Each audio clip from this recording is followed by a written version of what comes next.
Welcome. This is ActiveSpirituality.life.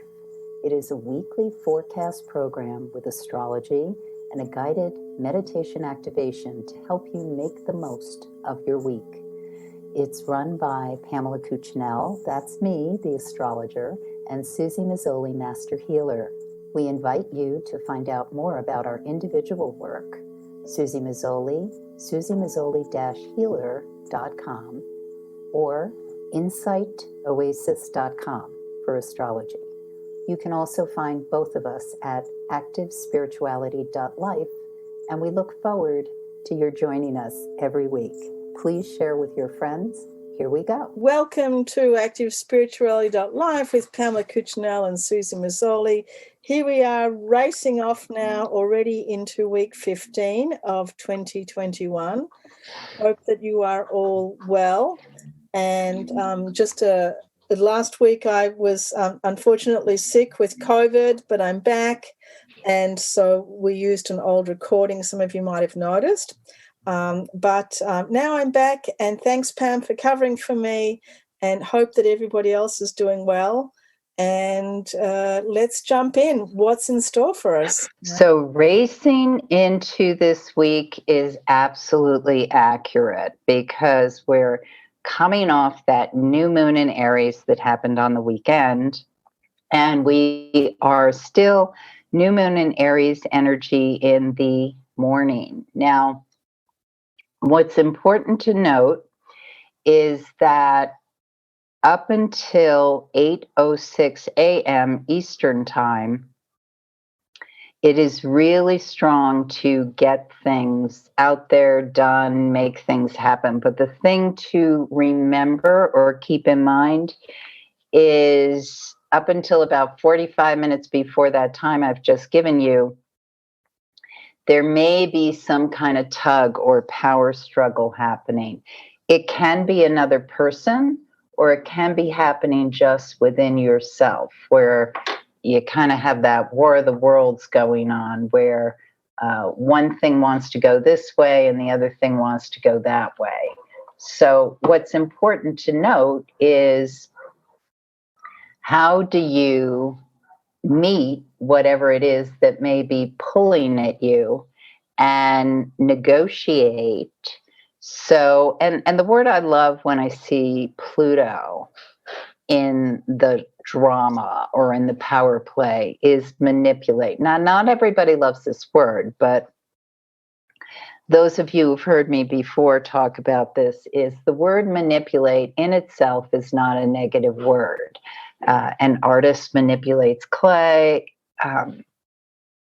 A healing practitioner may manipulate certain muscles or pieces of a system or aura in order to activate or increase healing. Many of us think of the word manipulate as someone who's pulling strings or doing some sort of power play or trying to get us to do something we don't want to do. And that's why it's so important to get clear on what the reaction may be. And this may be a bit of a hangover, not necessarily from alcohol or self-medication, that we're experiencing in the wee hours of the morning, where there's a sense of, I'm not sure this is what I want to do or how I want to behave. And many of us may feel manipulated at this point in time because of the pandemic and how we have to modify or follow certain protocol or do things that maybe aren't necessarily in line with what we would like to do. And so it's important to think, how do you engage with whatever may feel as though it wields or holds some power over you, even if it's coming from inside of you? How do you engage with that so that you're able to come to a point where you feel as though you're moving forward in the way you want to move forward, and from a place of loving manifestation. So whether this is a person in your life or something you're working through yourself, just know. And some of us may wake up with dreams that we just kind of are sifting through to try to figure out what it meant or our orientation to the day. But when we are able to sift through whatever comes up, whatever reactions, whatever processes, when we're able to sift through it, whether we have total clarity about it or just a perspective, that we are aiming towards what gives us a sense of true ability to manifest and create with love. Because this new moon, Aries new moon, and we're in that energy as the week unfolds, what it does is it gives us tremendous starting ability. It is the new moon that basically springs off the spring equinox. So it's a continuation of the story of we are beginning this new zodiacal run throughout the spectrum of the year that the ancients marked as beginning with the spring equinox. So this is tremendous self-starting energy, and I think it's particularly strong for anyone who wants to do something that has to do with business, anything that has to do with the body, so a new health plan or perspective on diet or how you work with the body. And it is tremendously productive. So you want to just have that in your idea of what you're aiming for as the morning begins. At 8:06 a.m. Eastern time, when the moon is void of course, and it's void of course for several hours until it enters the sign of Taurus at 1:44 p.m., that void of course Aries moon can be productive with working with something already in motion, doing things that adhere to a exercise plan or something that your body enjoys doing that is familiar to you. Some people may find it very productive for getting rid of clutter, clearing off the desk, organizing things before you launch into fifth gear, moving forward. Well, actually, maybe it's not fifth gear because the moon is in the sign of Taurus. But when the moon is in the sign of Taurus, then we have a couple of days when we've got the waxing moon cycle, the new moon energy happening, and it's Taurus. So it's very stick-to-itive. It's like, this is what I'm doing. This is how it rolls out. I feel very in my body, very able to manifest and crystallize it. And so it's truly dynamic energy because it is working in tandem in time with the end movement would be a harmonious aspect to Pluto. So we take that, whatever reservations we had about the power play or the manipulation, whatever we had to kind of come to terms with, we can actually utilize that in a way that has force and power and fuel to take us farther with whatever this goal or unfolding is that we have in mind. And it might be a very short-term project, or it could be a long-term project, or something that we've already got in motion and we pick up with renewed energy and focus. But good time to re-engage. This week is very strong, and I'll continue to talk about it. always when the moon is in Taurus, so Monday, Tuesday evening, uh, into actually Wednesday evening. Do not shirk having good, sustainable meals because you'll get cranky. People who, I think in general, it's a good idea to eat in ways that sustain and feed your body. But especially when the moon is in Taurus, we need to focus on it, take time to digest, appreciate taste. All these things enhance quality of life and refresh the spirit. And it's true that our world is not as crazy 24/7 as it was before the pandemic hit.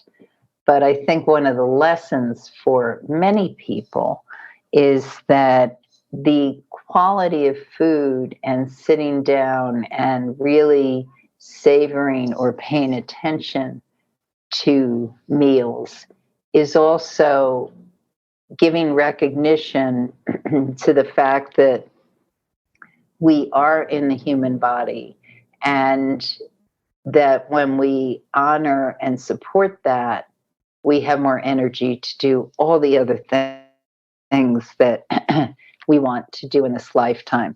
Earth sign people may not need these messages as much as some of the air, fire sign people that buzz around and don't necessarily think about, oh, I forgot to eat, or I was engaged in that and I'll just have a power bar. Anyway, so on Tuesday, which I see my calendar is telling me Ramadan begins. So blessings to all who mark this point in time. So on Tuesday, there's a few things to note. First is that there can be revelations, upsets, things that just kind of come out of the blue in the early morning. And some of us may wake up with dreams that it's like, what was that? It's fleeting. It may or may not have impact depending on if it touches your horoscope directly. But if there is something that you think, wow, that's really cool, jot it down or input it in your phone, or you will forget it. And it may be something you very much want to remember. The other thing to keep in mind on this day is you may be feeling as though you're pushing uphill a bit. If you're working with somebody who has a position of authority or that you have a responsibility to meet, it may feel like you're, the rock and the hard place. It's just keep moving with it. Learn from things that are being presented to you. See anything that may feel as though it's a adjustment or modification that you're forced to make. See it as being in the overall outcome a good thing. You are not getting derailed. You are getting adjusted. And uber important to just work with people who match your responsibility. And if for some reason you're the person who can't meet the responsibilities presented to you, it is for some of us a lesson to raise our hands and say, I need help, or I'm not going to be able to do that. It's better to rectify the situation before it needs to be realized, to overextend to a point of being able to make it happen. There is a big energy burst that comes in late afternoon, early evening, and we can feel very much a sense of, wow, going at full tilt. Here we go. So you want to be aware of what your destination is, because if you're using that force or that thrust, you want to make sure you're aiming the way you want to be aimed. On the 14th, moon's still in the sign of Taurus, still booking along with this juicy energy. The morning can be highly inspirational, really begs for giving you some meditation, spiritual time. Venus enters Taurus for a few weeks, so that again really solidifies the message I talked about earlier about appreciating taste, smells, savoring not just food but all things that let you know that you are in the physical realm, and it's important to be in nature and areas where you feel that beautiful connection with what makes the world a lovely place to be in. The more you make decisions about where you're focusing your energy, the more productive this afternoon is. So if you can make that happen, especially in the early morning, I would recommend meditate, do whatever spiritual hygiene needs to happen in the morning, and then get clear on what's important that you accomplish or make happen or spend time with on this day, and stay in your lane. Don't get distracted by things that maybe are pulling you off if it's something that you really want to make happen and accomplish, because that will allow you to go to the distance in a way that is how you wanted to make it happen. There's a real juicy period in the late afternoon into about 8 o'clock at night. This is a very powerful time to make things happen and follow through. And then as of that point in time, the moon is void of course. So I just see this as a delicious evening to have a meal with friends. If you can't visit with friends, maybe via Zoom, or just make a nice meal for yourself, relax. If a lot of people don't like to eat after 8 o'clock at night, then just do things that allow you that sense of being comfortable and restoring your body. Really, really very, very beneficial when the moon is in Taurus and void of course. Then on Thursday, the moon enters the sign of Gemini at 2:35 a.m. And it's in Gemini through Saturday, so I'll get there. But it also is a well aspected moon. It's different energetically because what's happening, well, actually, there's a few things I should mention for this day, is it's a very, very highly auspicious morning. And it's very good for conversations, for community connections, neighbors, siblings, things that have to do with how you get around the world, how you connect, how you talk to people about things that are meaningful and get the messages out. So that is just important to note. Anybody who perhaps wants to launch something or let people know about something, this morning is very good for making that happen. The moon then continues to move through the sign of Gemini, so that timing I give you actually goes up to just a little before 1 p.m. Eastern time. And then it continues to book along, making these nice connections and good for really open conversations and like getting certain things resolved. Thursday is a very good day for meaningful conversations, clearing the air. The same is true on April 16th, but what's different on this day is that we do have a little kind of well, it's not even a little. There's a picture in the sky between the sun and Pluto in the early morning. So I don't know that that's going to affect a lot of people personally. We might see some kind of news or something come across on the world stage. It's very dynamic about bringing certain things to the surface. So some of us may have a personal connection with this if you have an important point in your chart in a cardinal sign, Capricorn, Cancer, Libra, or Aries. But overall, it's a just pay attention and see if it's anything that comes across your radar that has an effect on what you decide to do next. But overall, I think this is a good day for kind of burning through any cloudiness.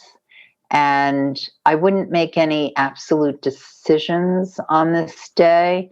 But once we get to putting the head on the pillow and letting the dreamscape come in, you can wake up with absolute crystal clarity. If there's a problem you've been trying to solve, something that just hasn't been coming together for you, I have found this useful in my life with several big problems. I mean, for me, I'll pull a tarot card, put it next to my bed, think about the problem, whatever it is, turn it over to the higher power, energy, universe, whatever you want to call it, go to sleep, let the subconscious dream world help you sift through it, engage with entities that can give you more information. And then you wake up and in the morning, you absolutely know what it is, but you have to capture that thought when it first comes in. And that's what Saturday the 17th can reveal for some of us. And it can be a very like pumped up, like, whoa, now I'm going there, and feel really great. There's a opportunity period that happens from around 9 o'clock in the morning until around 11 o'clock in the morning. And 11:03 a.m., the moon goes void of course. So the opportunity thing is just really great to, again, cement, clarify whatever those communications are. Once the moon goes void of course in the sign of Gemini, the exact opposite happens. Our communication is not so great at that point in time, so I would winnow down and just not engage in anything that was of any major importance. When the moon enters Cancer at 3:25 p.m., these next couple of days start to arrest whatever might have been flowing through for you with that waxing moon cycle. So when that happens, it's a good time to restore, get your balance back. And so that'll take you through late afternoon Saturday into Sunday the 18th. And I would recommend time with loved ones, home, gardening, water, things that fill your well, and sidestep anything that seems to engage you into something that feels like it takes you off center. It's important to look at what that is, but not necessarily engage in it. And now I turn it over to Suzy. Okay, thank you so much. Any particular keyword for your week?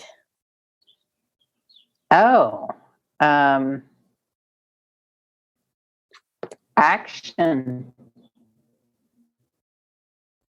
Action. Action.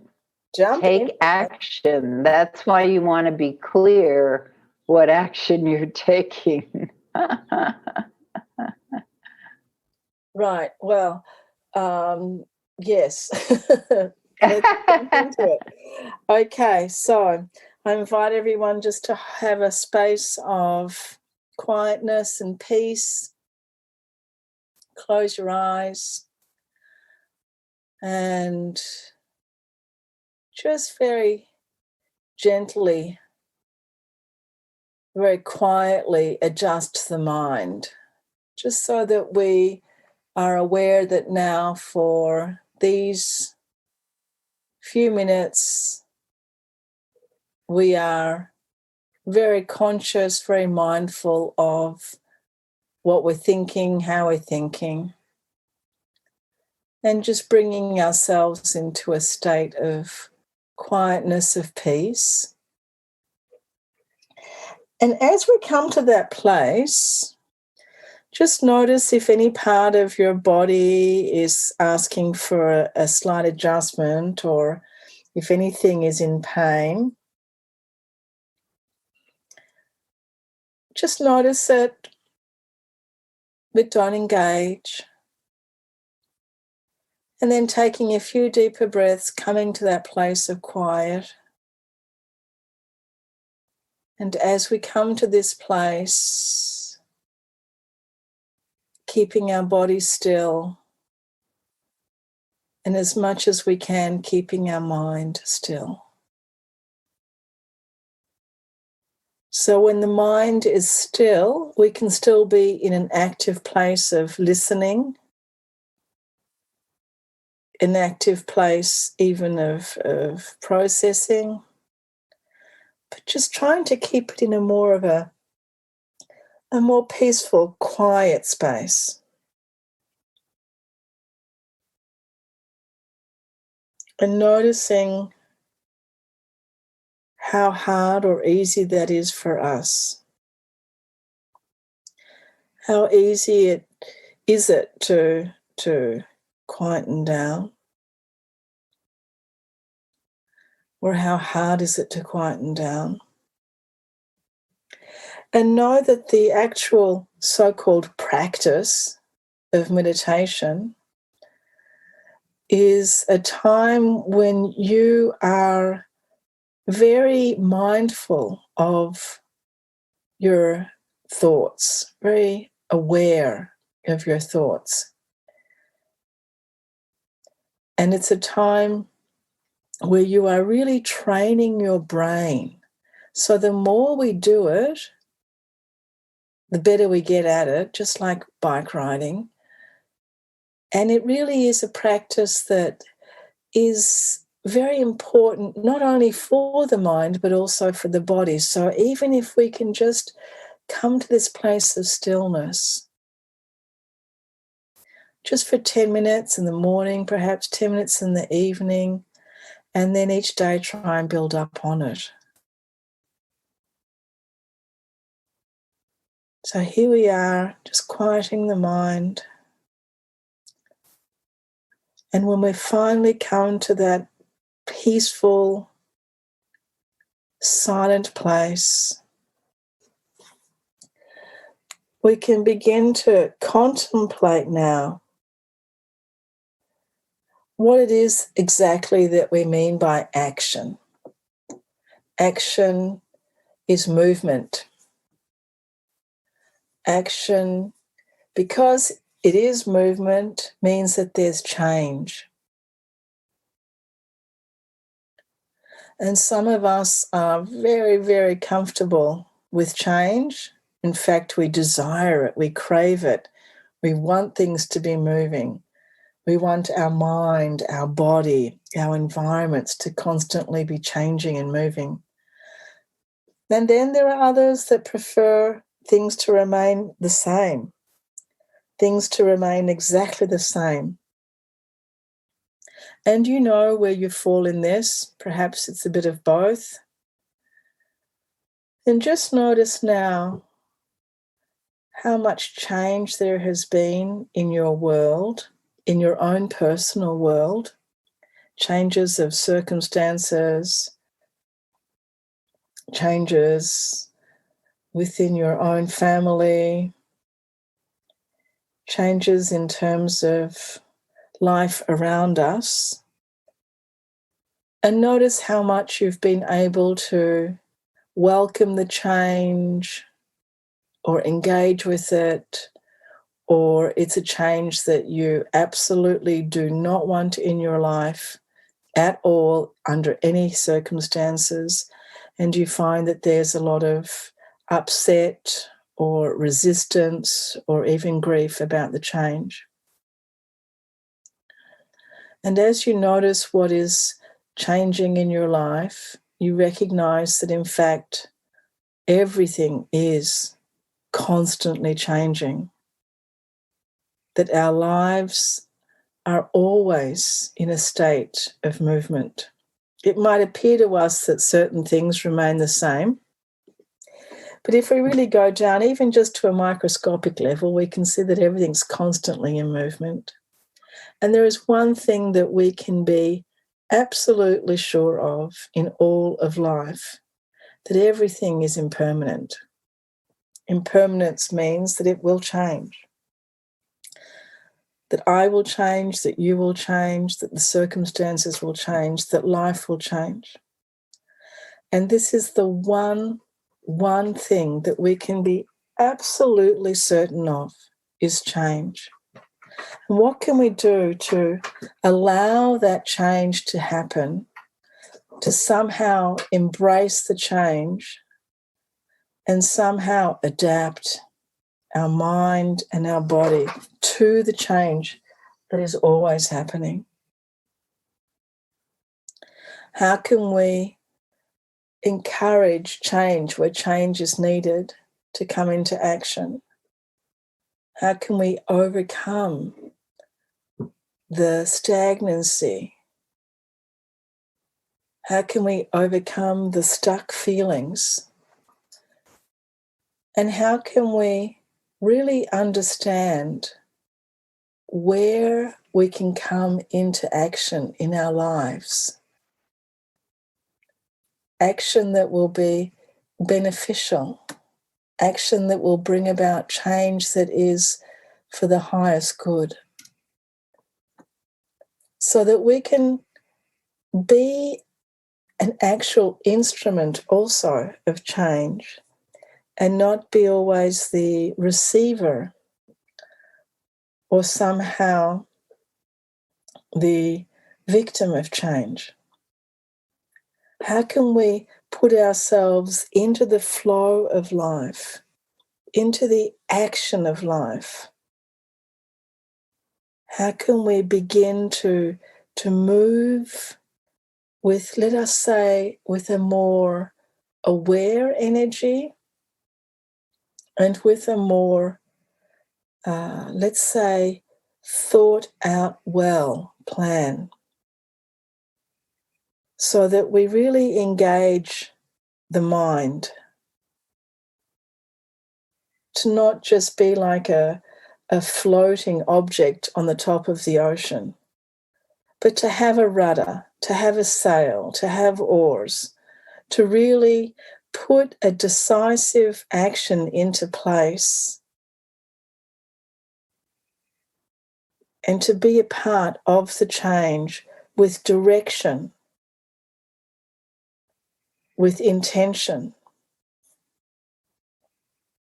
So as we see situations changing, as we are in the middle of changing situations, that we still engage the rudder, that we still engage the sail, that we are a part, an active, intended part, and we contribute.